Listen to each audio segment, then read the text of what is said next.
First of all, congratulations on your Olympia Classic Physique placement, man. Second place, it's a great deal. Yeah, thanks. I appreciate that. It was definitely a crazy experience. But it's interesting because I'll be honest with you, leading up to the Olympia this year, right? I know everybody. Well, everybody that I know was talking about, Arash. Danny Hester was in the mix, and then like days before the actual competition, I just started hearing your name a lot.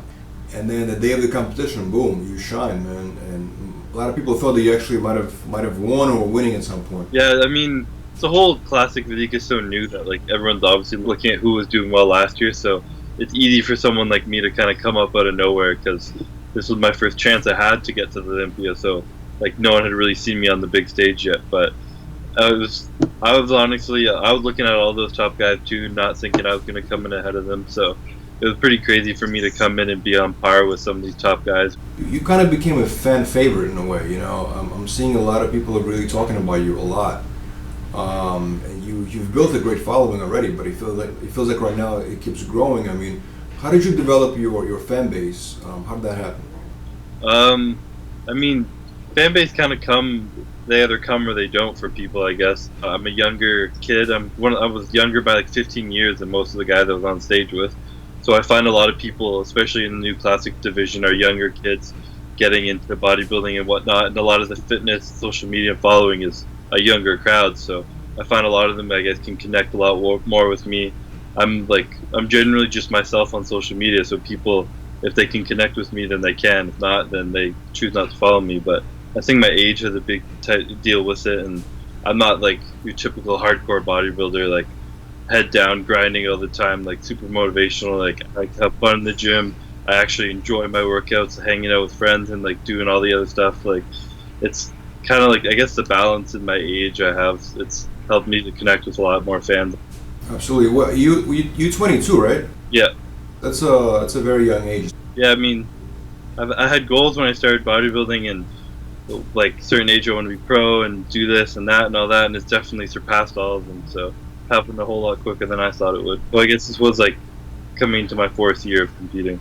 That's amazing. And how did you specifically choose Classic Physique? How did that happen? Well, as soon as the division came out, I knew that was a little more for me. Not only because of my physique and the shape that I bring to stage, but like, I mean, they made the division because it's classic, it's aesthetic, it's what's pleasing to the eye for people, and I feel the exact same way. I mean, I love the division, what it represents, and all that. And as soon as it came out, I was competing at the national level for bodybuilding, and I knew I had climbed the ranks as a bodybuilder, and I wanted to finish that goal and go pro as a bodybuilder. But my plan from day one when the classic division came out was, once I go pro, I was going to switch to classic. I've always just kind of focused on what I'm doing. I hadn't thought of like, oh, if I go pro, I got to put on 50 pounds. I was just kind of gradually doing what I was doing and taking it one show at a time. How does your family look at your career, as a professional bodybuilder? I mean, it was a little scary at first, as it is for any mom or dad, to watch their kid growing and spending so much time in the gym, worrying so much about what they're eating, and then tell them they're going to stand on stage with some black tan and then like a little bikini thing. And they were iffy at first, but when they saw the results of us on stage, it just kind of like, they really understood. Since kind of that first competition, they've been super supportive. So I'm blessed for sure to have parents that support me, and they're just proud of my accomplishments. But you're 22 years old. I mean, I'm sure you want to do stuff that a normal 22-year-old want to do. Just chill with friends and relax. I mean, how do you balance like your regular life and plus this?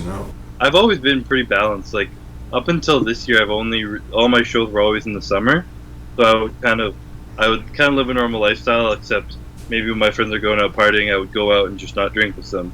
I'd bring a meal with me or something. It's not too hard to eat for 5 minutes before going to the bar and then just hang out with your friends, and lets me get up earlier and train the next day or whatever. But no, all my shows were in the summer, so I still made time to go out with my friends socially and all that. But this year, in the last 4 months, I'd say, ever since I qualified for the Olympia, that's when I started to get really strict with everything. I stopped much, spent more time in the gym and all that. But I've lived a pretty balanced lifestyle so far. It seems like right now, is with everybody's talking about, bubble guts and how the stomachs got bigger over the years in bodybuilders. Now you come with a vacuum pose. I mean, Is this something you naturally have? Is it something you practice? I mean, how do you achieve that? It is something that like I could do on my own before like practicing too much, but I put in a lot of work to be able to pull it in deeper and hold it. But honestly, the hardest part is to be able to on stage to hit that, and you got to hold your pose for 5 seconds. It's not just sucking in your stomach and letting it out. It's you got to hold it for 5 seconds, and then when you relax, and then go back into the next pose. So it's definitely been a lot of practice. Just every morning I practice my posing, and by practicing posing, I'm doing my vacuum. The odd time I'll just be sitting there in the shower waiting for something. I'll just find myself just kind of sucking in my stomach and hold as long as I can. Just whenever I get the time, I'll always try to practice it a little bit, get used to it. What made you kind of bring it back a little bit? Because right now a lot of people are sort of taking notice of that. I mean, I've always looked back at the old Arnolds and the Frank Zanes and all that as the physiques I like, and I mean, they always hit vacuum, so if I like their physique and this is something that they've been doing back then, I figured well, I might as well be doing that now too. It worked for them then, why wouldn't it work now? So I just you see the people you look up to do it, and you kind of follow in their footsteps, I guess. Right, absolutely. What do you think about the whole controversy with the stomachs? I mean, how do you look at it? I mean, obviously it affects mostly the men's open division. I mean, do you obviously those guys are very big on top of that, so it's like you kind of one comes with the other almost, right? But how do you look at it? Do you think bodybuilders should be penalized for having, let's say, a large stomach on stage? I mean, the same people who are complaining about it are the same people who push for bodybuilders to become in bigger and freakier.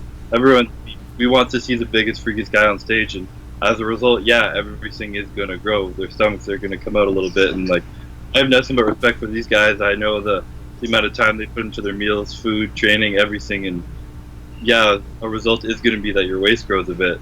The only thing is when, say, on stage, if they relax it, if they practice their posing more, practice like the actual stabilizer muscles in your stomach, just holding it in, then I think that they could be able to hold it in physically a bit more. But their waists are going to grow, getting bigger. I mean, I got nothing against it. Just I think keep it tight. If it's a little bit bigger, then that's what the crowd would ask for, the bigger bodybuilders. So. This year specifically, I feel like everybody took a notice of the Classic Physique division, at Olympia.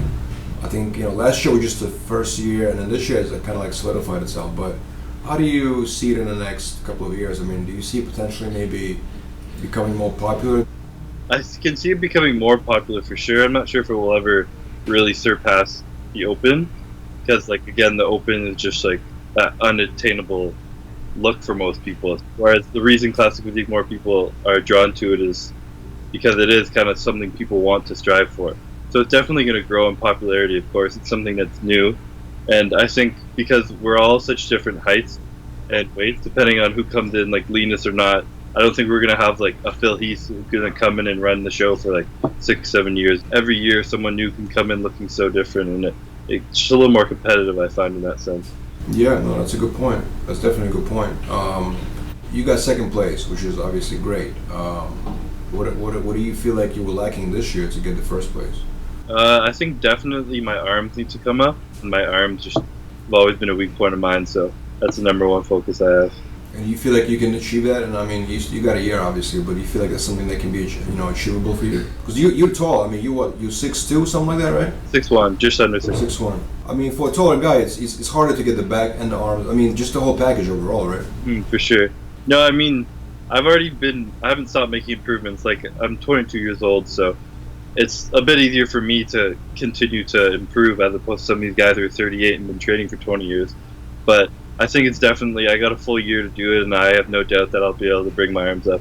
Do you have like a 5-year plan in mind? I mean, what do you want to achieve in this industry? Because obviously to some people, like, industry can be very, very glamorous, and they can be very successful in it if they get into the right business. I mean, do you have like a bigger plan in mind? So my goal now, I focused a bit more on bodybuilding recently and just doing the classes I can, some online because I have to travel so much.